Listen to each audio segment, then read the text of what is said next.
how they do not let order become status quo and stop their journey on path of change.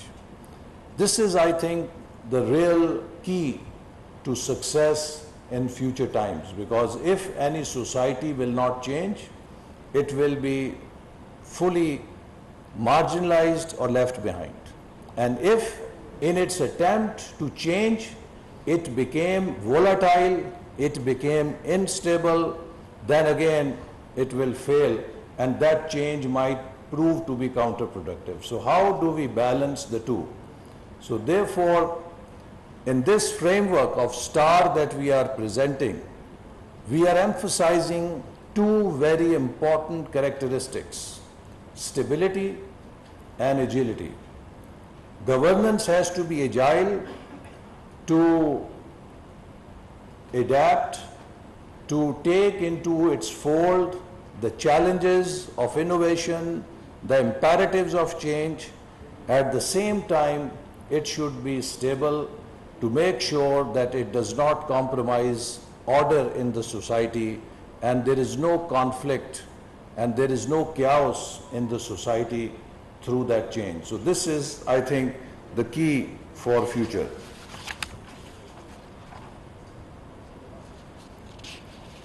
Acknowledging the need for stable, transparent and agile governance, we presented Vision 2025 during our tenure in 2013 that served as a comprehensive and aspirational roadmap for Pakistan's future development. We organized Pakistan Governance Forums 2014-15 to present our vision and have sustainable, substantiate discussions on it to get feedback by the participants from every walk of life. But again, all the work that we accomplished under Vision 2025 became victim of the change that we saw in 2018. Let me tell you that many people raised questions on the ability of Pakistan to perform. In 2013, when we came into government, the country did not have electricity for 16 to 18 hours. Not a day would pass when a suicide bomber will not explode in any part of the country, killing dozens of our countrymen. Karachi had become so insecure that if any person left home in the morning for work, his or her near and dear ones would start praying for his or her safe return in the evening. Economy had come to grinding halt. No investor was willing to invest in Pakistan because of the high political and security risk. It is at that time that Newsweek had put Pakistan on its title page as the most dangerous country in the world. We took Pakistan from that position, and within 3 to 4 years, PricewaterhouseCoopers was forecasting and projecting Pakistan to be on way to become 20th most powerful economy by 2030. All international investors were calling Pakistan among the 5 top emerging economies of Pakistan. In 67 years, we had installed 18,000 megawatts of energy. Within 4 years, we installed 11,000 megawatts of new power. In 67 years, we could hardly do over 1,000 kilometers of motorways. Within 4 years, we did more than 2,000 kilometers long motorways and highways in the country. Within 3 years, we were able to harness $29 billion investment under China-Pakistan Economic Corridor. Now, how did that happen? It could not have happened without having the right governance. Because for me, one-line definition of governance is ability of the system to set goal and achieve its goal. An ambitious goal and be able to achieve it. If you are unable to set an ambitious goal and realize it or achieve it, your governance is not working. So we demonstrated to the world that Pakistan is capable of delivering. Within shortest span of time, we delivered on each and every score. With Higher Education Commission, with the investments that we made, Pakistan even beat India, as far as I remember, in terms of the research articles that were coming out and published in 2017-18 in the international academic journals or international circuit of academics. So Pakistan was able to show that it has the capability to turn around. But then what happened? After the change happened in the country, we witnessed that there was turbulent economy, volatility in foreign relations, only negative sentiment in the country, targeting opponents, branding each and every opponent as Chor and Daku. Now, you know, countries cannot be run on mere rhetoric or mere hate-mongering in the country. You have to have your own vision. We had a vision, Vision 2025. We were very clear that what kind of infrastructure the country wants, what kind of investments we need, what sectors to prioritize, how to fix the energy problem, how to fix the security problem, how to fix the higher education problem, how to fix the technology issues. And we were able to show results in each and every area. But then for 4 years we only saw, मैं उसको नहीं छोड़ूंगा, मैं उसको अंदर करूंगा. I spent 2.5 months in a cell that is meant for those prisoners who are in the last stage of their death sentence. So for what? That, you know, I had just constructed a sports complex in my district which had been approved even before our government. So I just made the mistake of completing it.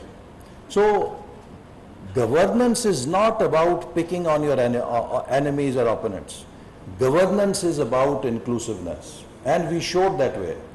When Peshawar incident happened, Prime Minister Nawaz Sharif called the entire leadership of the country, including Mr. Imran Khan, who was sitting in Dharna, with respect. The entire political leadership sat down, civil and military leadership sat down, and we charted a national action plan how to face terrorism eye to eye.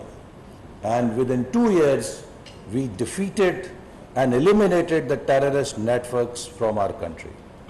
When the time came for China-Pakistan Economic Corridor, we invited the entire political leadership. 2 times Prime Minister invited the entire political leadership to have consensus, including Mr. Imran Khan, who was at that time agitating against our government and doing dharnas. We brought consensus on China-Pakistan Economic Corridor. As a result, when I took the delegation to China in 2016, all the chief ministers, including Mr. Pervez Khattak, were part of my delegation. That gave China a lot of reassurance. Dr. Malik used to go with us, that the whole nation is united behind CPAC. So when you have to govern, you have to have the ability to take even your worst opponents with you, so that there is inclusive governance. Because where we stand today, ladies and gentlemen, I can tell you with my whole experience spread over 2-3 decades, that if today any leader, any party or any institution claims that they alone can fix problems of Pakistan, that person, that party or that institutions ought to consult a psychiatrist. The problems of Pakistan require a collective and collaborative action. Today, Pakistan can come out of this quagmire only through positive synergy, through which we all as Pakistanis act as Team Pakistan. That will take us forward. We have to develop the ability that we might have differences, but those differences cannot be bigger than our identity as Pakistanis.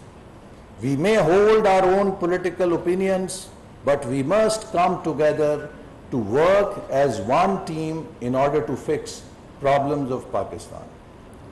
We do not have to be same in order to be equal. We can be different, yet we can be equal. And if anyone does not recognize this fact, then that is not democracy. That is not pluralism. That is fascism.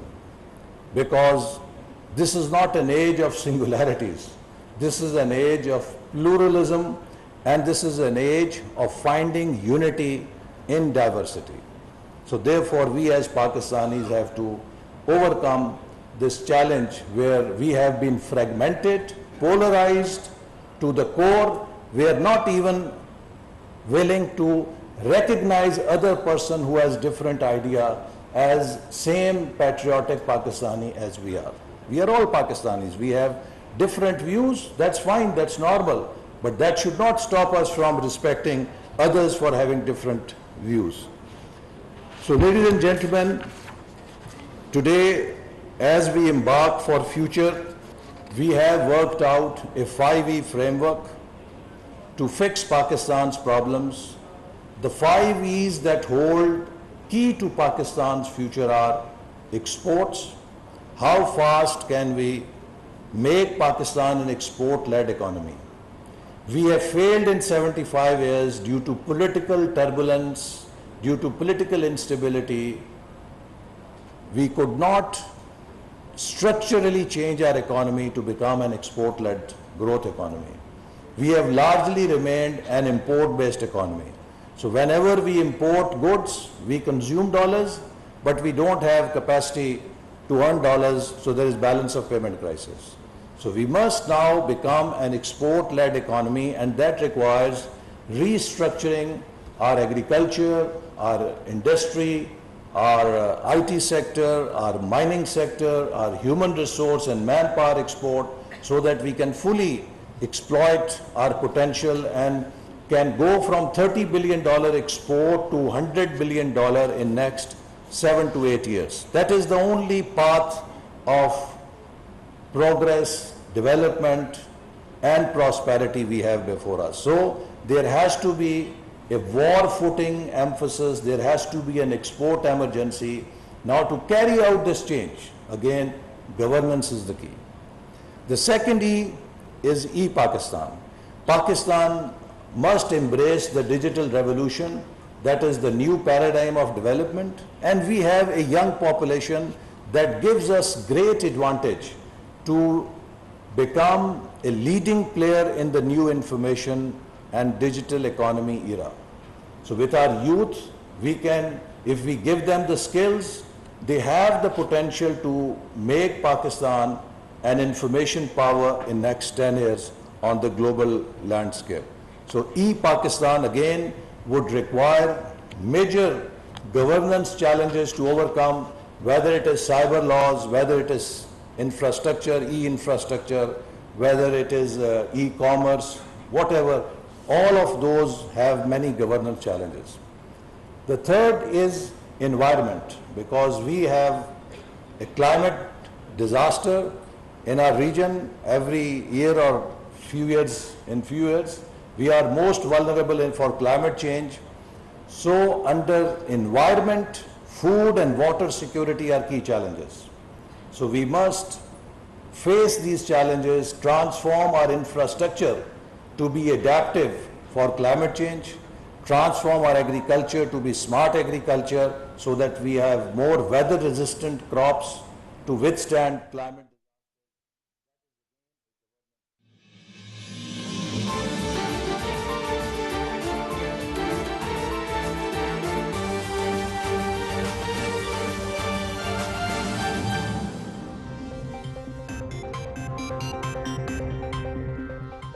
वज़ीर-ए-आज़म मोहम्मद शहबाज शरीफ आज डेरा इस्माइल खान का दौरा करेंगे।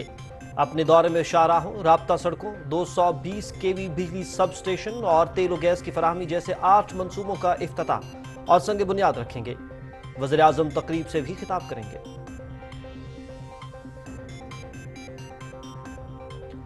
वज़ीर खारजा बिलावल भुट्टो जरदारी की अमरीकी वज़ीर खारजा Antony Blinken से टेलीफोनिक गुफ्तगू।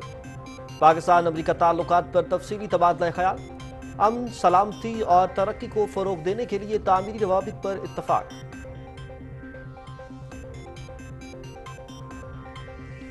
दुनिया की कोई ताकत हमें तरक्की करने से नहीं रोक सकती। तमाम पाकिस्तानियों ने कशकोल उठाकर बाहर फेंकना है। सिक्योरिटी और मईशत का चोली दामन का साथ है। पाकिस्तान को मौजूदा बहरान से निकाल कर दम लेंगे। ज़रूरी इनकलाब आकर रहेगा। ग्रीन इनिशिएटिव का दायरा कार पूरे पाकिस्तान में फैलाया जाएगा। Army chief general Syed Asim Munir की खानेवाल मॉडल एग्रीकल्चर फॉर्म की इफ्तिताही तकरीब के मौके पर गुफ्तगू।